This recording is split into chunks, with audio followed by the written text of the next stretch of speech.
Dichosos los que escuchan la palabra de Dios y la ponen en práctica, dice el Señor. Oh, aleluya. Oh, aleluya. Oh,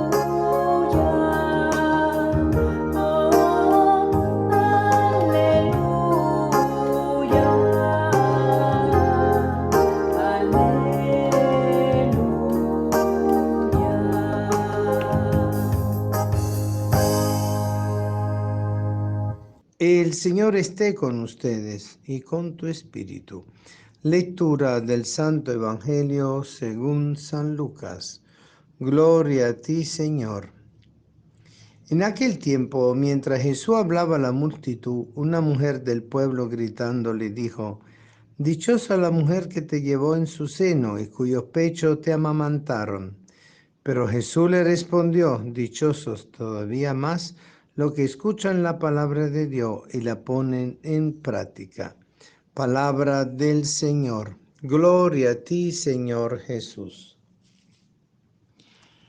La manera de Jesús responder y actuar y decir las cosas y explicar así los misterios del reino y la realidad de cada quien es una forma muy peculiar, es totalmente lo que diríamos antropológico, es decir, está en relación a la persona humana, la actitud de toda persona humana. En este caso, él le responde a una mujer del pueblo que grita: Dichosa la mujer que te llevó en su seno y cuyo pecho te amamantaron.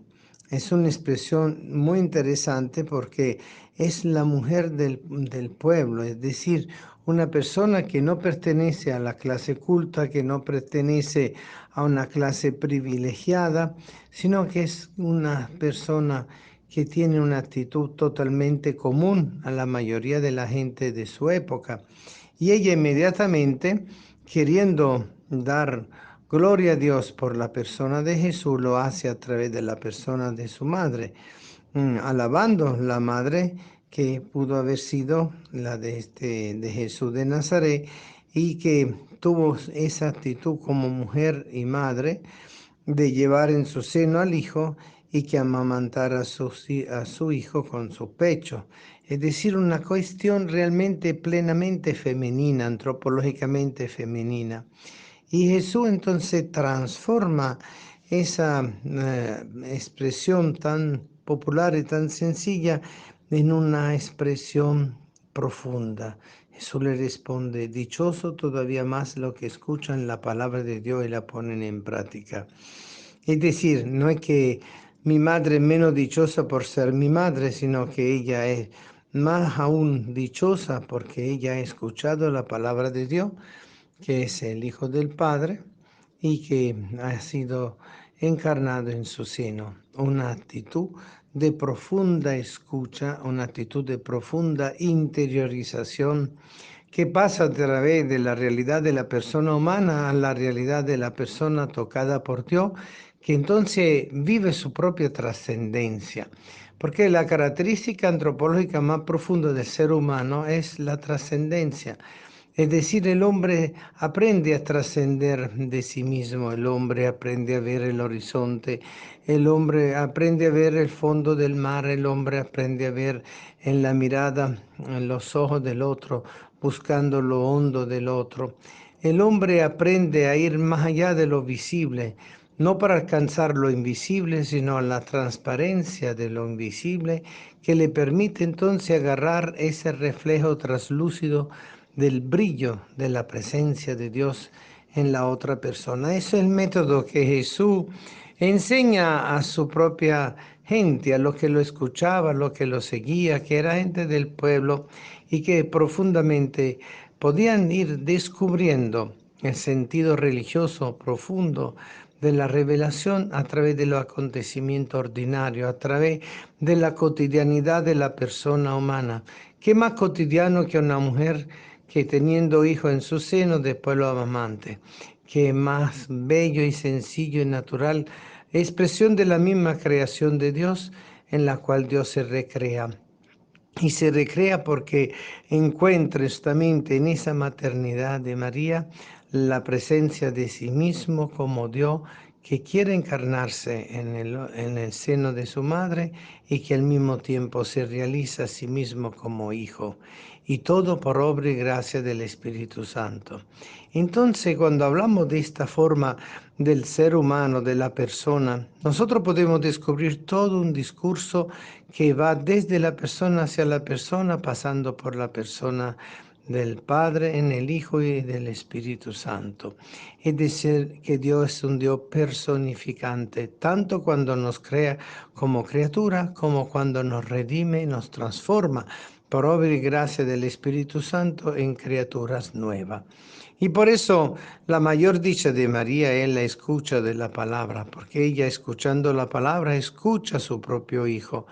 María escuchó a su propio Hijo en su propio seno desde el momento de la concepción, porque desde ese momento ella supo el gran misterio que le había sido revelado y que se estaba dando en ella misma. María escuchó la voz del Señor cuando estaba dentro de su vientre, se movía como todo lo hacen los embriones, los fetos, lo que se están preparando hasta llegar al nacimiento.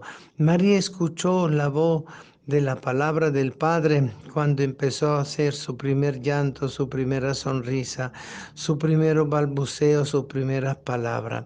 María escuchó la voz del Padre y escuchó la palabra maravillosa de la voz del Padre en la voz del Hijo. Entonces María discernió desde el comienzo, por esa gracia del misterio de la maternidad divina, la realidad en sí misma del misterio de Dios que se había hecho carne, pero lo descubrió a través de ella misma como sencilla mujer, sencilla madre, que recibió en su vientre y que amamantó y que siguió a lo largo de toda su vida. Leche espiritual, pero que después se transformó en comida sólida, en el pan y en el vino de la Eucaristía. Y aún ahí María estuvo acompañando y escuchando la voz del Hijo del Padre que decía, he aquí mi cuerpo, he aquí mi sangre. Tomad y comed y tomad y bebed.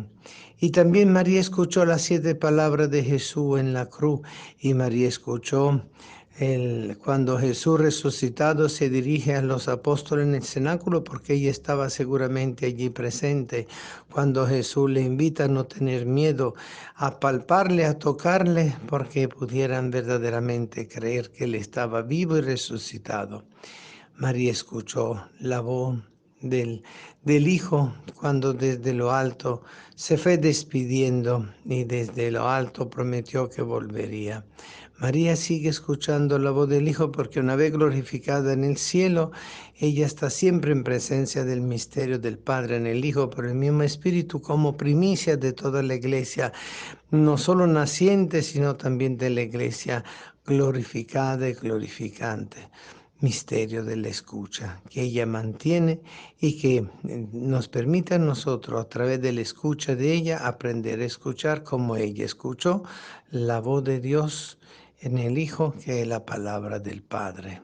Amén.